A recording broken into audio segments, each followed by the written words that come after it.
அர்ச்சுனா ராமநாதன் கைதா. சட்டத்தரணி கௌசல்யாவும் விசாரணைக்கு அழைக்கப்பட்டாரா? அவர் அந்த இடத்துக்கு செல்வதற்கு அனுமதி இருக்கிறது. ஆனால்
யாழ்ப்பாணம் போதனா வைத்தியசாலைக்குள் அத்துமீறி நுழைந்த விவகாரத்தில் பாராளுமன்ற உறுப்பினர் ராமநாதன் அர்ச்சுனா உள்ளிட்ட இருவரை பிணையில் செல்ல நீதிமன்றம் அனுமதி அளித்துள்ளது.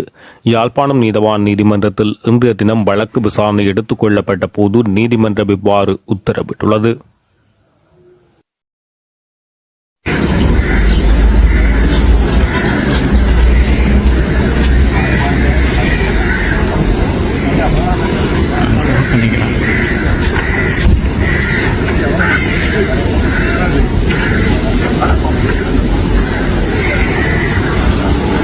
தொடர்ச்சியாக வாருங்கள், நாங்கள் காணொளிக்குள் போகலாம். இன்றைய நாளிலே மதிப்புக்குரிய பாராளுமன்ற உறுப்பினர் அவர்களும் சட்டத்தரணி கௌசல்யா அவர்களும் யாழ் மாவட்ட மேல் நீதிமன்றத்துக்கு அழைக்கப்பட்டிருந்தார்கள். அந்த வகையிலே நாங்கள் பார்ப்போமானால் என்னத்துக்காக இவர்கள் யாழ் மேல் நீதிமன்றத்துக்கு அழைக்கப்பட்டார்கள் என்று பார்ப்போம்னால் உங்களுக்கு தெரியும், கடந்த நாட்களிலே மதிப்புக்குரிய மருத்துவர் சத்தியமூர்த்தி அவர்கள் இவர்கள் இருவருக்கும் எதிரான ஒரு வழக்கை அங்கே தாக்கல் செய்திருந்தார். அந்த வழக்குக்காகவே இன்றைக்கு இவர்கள் இந்த யாழ்ப்பாண மேல் நீதிமன்றத்திலே ஆஜராகி இருந்தார். உண்மையாக எச்சரிக்கப்பட்டிருக்கிறார் என்று ஊடகங்கள் செய்தி வெளியிட்டிருக்கின்றன. ஆனால் இது சம்பந்தமாக மருத்துவர் கூறுகிற போது நீதிமன்ற வளாகத்துக்குள் கலைக்கப்பட்ட சில இதுகளை அது சம்பந்தமான சொற்பிரயோகங்களை வெளியிலே ஊடகங்களுக்கு தெரியப்படுத்த வேண்டாம் என்று சொல்லியிருக்கிறார்கள். தயவு செய்து அதை விட்டு வேறு கேள்விகள் இருந்தால் கேளுங்கள் என்று சொல்லி அவர் ஊடகங்களில் தெரிவித்திருக்கிறார். அப்படி நாங்கள் பார்க்க போனால் அன்றைய நாளிலே பாராளுமன்ற உறுப்பினர் அவர்கள் ஒரு மக்கள் நாயகனாக அல்லது மக்கள் சேவகனாகவே அந்த இடத்தில் அந்த மருத்துவமனைக்கு சென்றிருக்கின்றார். சில அநியாயங்களையும் அட்டூழியங்களையும் தட்டி கேட்பதற்கு பாராளுமன்ற உறுப்பினருக்கு உரிமை இருக்கிறது, அதிகாரமும் இருக்கிறது. ஒரு மக்களாணை பெற்ற ஒரு பாராளுமன்ற உறுப்பினர் என்ற வகையிலே அவர் அந்த இடத்துக்கு செல்வதற்கு அனுமதி இருக்கிறது. ஆனால் அந்த அனுமதியும் மறக்கப்பட்டிருக்கிறதாக தெரிய வருகிறது. அந்த இடத்திலே அர்ச்சுனா ராமநாதன் அவர்களுக்கு அநீதி இழைக்கப்பட்டது என்றுதான் சொல்லலாம். அவர் ஒரு மரியாதையாக அழைக்கப்படவில்லை, தரம் குறைவாக அந்த இடத்தில் திருப்பி அனுப்பப்பட்டார் என்றும் சொல்லப்படுகிறது. இன்றைய முக்கிய செய்தியாக மதிப்புக்குரிய பாராளுமன்ற உறுப்பினர் ராமநாதன் அர்ச்சுனா அவர்களை இன்று யாழ் மேல் நீதிமன்றத்துக்கு அழைக்கப்பட்டார். பின்னர் பிணையிலும் விடுதலை செய்யப்பட்டார். அவர் பிணையில் விடுதலை செய்யப்பட்ட பின்னர் வந்து மக்களுக்கு அங்கே கூடியிருந்த மக்களையும் சந்தித்து கலந்துரையாடி இருக்கிறார். ஊடகவியலாளரையும் சந்தித்து இருக்கிறார். அந்த ஊடகவியலாளர் சந்திப்பிலே சில பேர் சில கேள்விகளையும் கேட்டிருக்கிறார்கள். அதற்கான சரியான பதில்களையும் சொல்லியிருக்கிறார். இன்னும் பார்ப்போமானால், தமிழனாய் தமிழனுக்காய் அரசியல் செய்து கொண்டிருக்கின்றேன், இனியாவது மக்கள் புரிந்து கொள்ளட்டும். இந்த தடவை எனக்கும் கௌசல்யாவுக்கும் எதிராக 19வது வழக்கு தாக்கல் செய்யப்பட்டுள்ளது. ஒரு வசனம் கூட கதைக்காது அருகில் நின்ற சட்டத்தரணிக்கும் அருகில் நின்றதாகவும் அதனால் அது ஒரு பாரதூரமான குற்றமாகும் பி செக்ஷனில் வழக்கை பதிந்திருக்கிறார்கள். போலீசார் அரசியல் பின்புலம் கொண்டு வடக்கு கிழக்கில் வேலை செய்கிறார்கள் என்று பாராளுமன்றத்தில் கூறிய போது அனுரகுமார திசநாயக்கா அவர்களின் அரசாங்கத்தில் அவ்வாறு நடத்தப்படவில்லை என பாராளுமன்றத்தில் இப்போதைய அரசாங்கத்தில் யாழ்ப்பாண தமிழர்களை வைத்துக்கொண்டு நம்பிக்கையின் பிரதிபலிப்பை நான் பிரதிபலித்தேன். ஆனால் காலம் தமிழனை முட்டாளாக்கும் என்று இன்றைய பதிவுகள், இன்றைய நடவடிக்கைகள் கட்டாயம் கூறுகின்றன. முதலில் சட்டத்தரணி கௌசல்யா கைது செய்யப்படுவார், ஆனால் பாராளுமன்ற உறுப்பினராகிய என்னை கைது செய்ய மாட்டார்கள் என்று போலீசார் கூறியிருந்தனர். சட்டத்தரணி கௌசல்யா செய்த தவறுதான் என்ன, அவருக்கு எதிரான முறைப்பாடு தான் என்ன என கேள்வி கேட்ட போது முறைப்பாட்டாளரின் பிரதியை போலீசார் காட்ட மறுத்திருந்தனர்.